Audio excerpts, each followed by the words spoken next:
Hey guys, hope you all had a good weekend. This is your video for week 2. We're going to keep doing factoring. Factoring is one of the most important skills that you learn in Algebra 1. Um, and we're going to start to make this real by putting these types of things on a graph and giving you guys something more concrete to hold on to. We'll start that next week, but we've still got to work on that skill of factoring. So today our topic is factoring when A is not equal to 1. All right, so let me tell you what I'm talking about there. You might remember in the previous week we talked about how usually we're looking at something when we're factoring that looks like this. All right, where we have three terms, right? This is our x squared term. And that leading coefficient, or the coefficient, that number that's in front, last week that number was always 1, right? So it always just looked like x squared, right? So it would look like something like x squared plus 4x plus 3, right? And so we only had two numbers to sort of navigate here. And so last week we knew that we were looking for numbers that would multiply to give me 3, that would add to give me 4, and we sort of used a little diamond method and listed out all the factors of 3, figure out which ones add to 4, and then we were good to go. This week we're going to complicate things just a little bit by putting a number that is not 1 right here. And so what that's going to do is it's going to sort of force us to think about that box again, right? And so if this number here is not just an x squared, but maybe something like a 3x squared, right? What that means is that one of these binomials, right? One of these things that I multiplied to get in there, one of them was probably an x, but the other one was probably a 3x. All right. Now that seems simple enough, right? When you see that leading number, you know that one of your things is gonna, one of your binomials is gonna have that sort of number in front of the x, right? But the thing that we're going to sort of have to navigate today is that this 3 also impacts this box, which would be, something that's going to have an x in it as well. And so that's going to impact our middle term as well. All right, so that's what we're going to learn today. We're going to learn how to factor something when A, or that leading coefficient, is not 1. There are a ton of Khan Academy videos on this, lots of examples online. So if this video, if you feel like you're still needing more help, of course there will be lots of examples that I'll provide on your homework this week. I'll have a homework help video up for you. But this is something that you have to practice. All right, you should practice this at least 50 times this week. You should do 50 different problems this week, on the homework. Plus, I'm going to give you guys access to a review game where you can play a little game online. But you have got to practice this a bunch so that you can get good at this. All right. One of those growth mindset things, you're not going to be great at this to start, maybe, but you can totally get better at it. Okay, so let's look through this example that they've got here on this set of notes, all right? And this set of notes is called diamond method factoring, and this is what we started last week, all right? So we are going to work on this example here, okay? So this example that they give us here is 2x squared plus 11x plus 15, okay? All right, so you can kind of see the steps that they set up here, all right? The first step 1, and we did this last week, but last week A was always just 1, so we were just writing C up there at the top of the diamond. So our step 1 will be to draw the diamond, of course, okay? And then in the top section of this diamond, we're going to do what they say right here. We're going to multiply the coefficient of the x squared term, which in this case is 2, and then times the constant that's at the end. So this is where we're doing A times C, okay? So remember that our standard form for these is that A squared plus AX squared plus BX plus C, right? So in this one, A is equal to 2, B is equal to 11, and C is equal to 15. All right, so we are going to do A times C, and we are going to put that in the top of the diamond, so A times C. A times C. So that's 2 times 15, which is 30. Okay, so that was step 1. For those of us who like to have steps, step 1 is put A times C at the top of the diamond. We put that in the top. Okay. Step 2, we are going to put B, just that B term, just that middle term, or in this case it's this 11. We're going to put that in the bottom of the diamond. Okay. All right. Okay, so now we've done steps 1 and 2, where we've got the 30 at the top and the 11 there at the bottom. So step 3 is going to be just like step 3 in our last week work. Okay, so step 3, we're still going to be looking for factors of the top number, or in this case 30. All right, and we need those factors to add to 11. All right, so this is where we're going to list out factors, right? This is that real math that you're doing. This is the difficult part, is like figuring out these factors and figuring out which pair you want, right? So if we want factors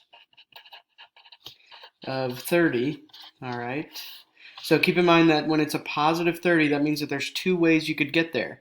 You could either have 2 positive numbers, or you could have 2 negative numbers. So for example, it could be 30 times 1, right? 30 times 1 will give you 30, but also negative 30 times negative 1 would give you 30, okay?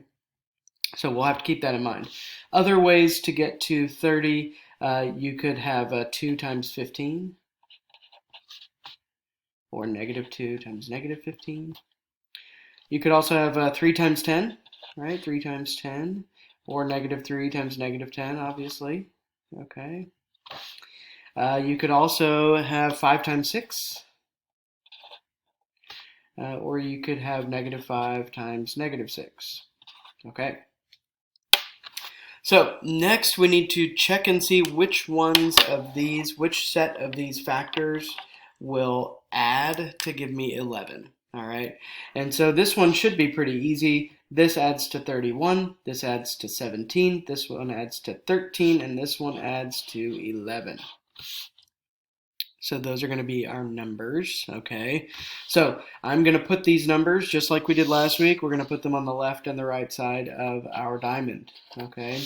So we've got our 5 and 6 that we know are the 2 numbers, so we're going to put those up here into the diamond.